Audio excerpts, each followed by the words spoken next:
Hello guys, good morning, Radhe Radhe. आप लोग कैसे हैं? आज आप लोग को एकादशी की हार्दिक शुभकामनाएं। तो आप लोग देख सकते हैं मैं यहाँ पे चौक पूर रही हूँ। ये तुलसी जी को बैठाने से पहले चौक पूरा जाता है, तो मैंने ये आटे और हल्दी का ऐपन बनाया है, उसी से मैं चौक पूर रही हूँ। और ये बाहर ग्राउंड में जगह था तो मैंने सोचा कि यहीं पे कर लेते हैं। तो इसको मैंने पहले साफ़ सुथरा सुबह कर लिया था। फिर उसके बाद नहाने के बाद तुरंत मैंने कहा, नाश्ता वास्ता नहीं किया था, मैंने कहा पहले इसको कर लेते, क्योंकि बाबू आ जाता है ना तो फिर हो नहीं पाता। तो इसलिए मैंने कहा ये तैयारी कर लें, तो फिर शाम को केवल पूजा करना ही रहेगी। तो मैं तुलसी जी की हमेशा ही से ही दिया जलाती हूँ और विवाह भी करती हूँ, और जैसे भी हो पाता है वैसे करती हूँ, क्योंकि मम्मी को शुरू से देखा था करते हुए और अच्छा भी लगता है मुझे। ये पूजा पाठ करना, मतलब ये सब करना बहुत अच्छा लगता है। आप कहीं भी रहिए, अपने फेस्टिवल को मनाइए, मनाना चाहिए। छोटे छोटे त्यौहार ही तो भगवान ने दिए हैं, वरना कौन किसी के यहाँ जाता है, इतना किसके पास टाइम है। लेकिन ये घर में ये जो त्यौहार होते हैं, ये इन्हीं से इंसान खुश रहता है, इसी से अच्छा लगता है करने में। और आप करके देखिए तो मन में एक अजीब सी शांति, एक अच्छी फीलिंग आती है। भगवान के लिए तो करना ही चाहिए ये सब चीज़ें जो छोटी छोटी हैं। कहने को होता है अरे एकादशी है, ये है, वो है, लेकिन अभी आप मनाने लगिए तो बहुत अच्छा लगेगा आपको।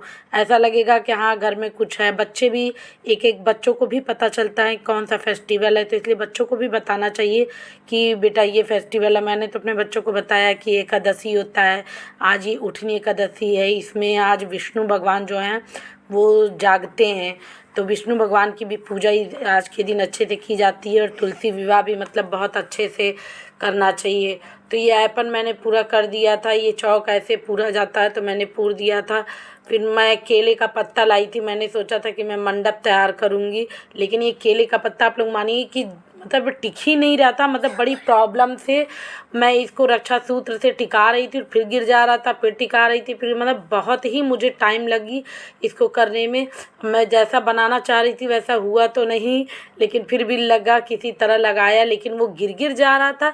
मतलब इतना सपोर्ट, मैंने कई चीज़ों से सपोर्ट देने की कोशिश की, लेकिन ये रुक नहीं रहा था, क्योंकि केले का पत्ता जो होता है ना, वो थोड़ा ऊपर से कुछ सपोर्ट चाहिए उसको, और वो ऊपर से सपोर्ट मिल नहीं रहा था। बस मैंने नीचे से रक्षा सूत्र में बांध रही थी, मुझे ध्यान आया नहीं, मैंने गन्ना मंगाया था, अगर मैं गन्ने को लगा देती तो शायद ये अच्छे से हो जाता। लेकिन चलिए, फिर अगली बार के लिए, जब इंसान पहली बार गलती करता है तो उसी से सीखता है, तो फिर अगली बार वो नेक्स्ट गलती नहीं होती है। तो मैंने ये केले का पत्ता 2 पावे में लगाया, और तीसरा चौथे में लगाना बाकी था। मैंने रक्षा सूत्र से मैं सोच रही थी कि ये कैसे टिकेगा, 2 तो टिक ही नहीं रहा है, लेकिन फिर भी मैंने कहा मैं हार नहीं मानूंगी, मैं कोशिश करती रहूँगी। मैंने लगाने की पूरी कोशिश की, लगा रही थी। समझ जाइए इतना थकान लग रहा था, मतलब दौड़ते दौड़ते अंदर बाहर, अंदर, क्योंकि अंदर से सारा सामान मैं ला रही थी, फिर बाहर में सारा लगा रही थी, और बाबू को भी लेने जाना था, तो टाइम भी बार बार मैं देख रही थी कि टाइम तो नहीं हो गया है, कहीं लेट ना हो जाए। और ये सब मैं इसलिए कर रही थी कि ये आ जाता है ना तो फिर करने नहीं देता है। तो मैंने कहा ये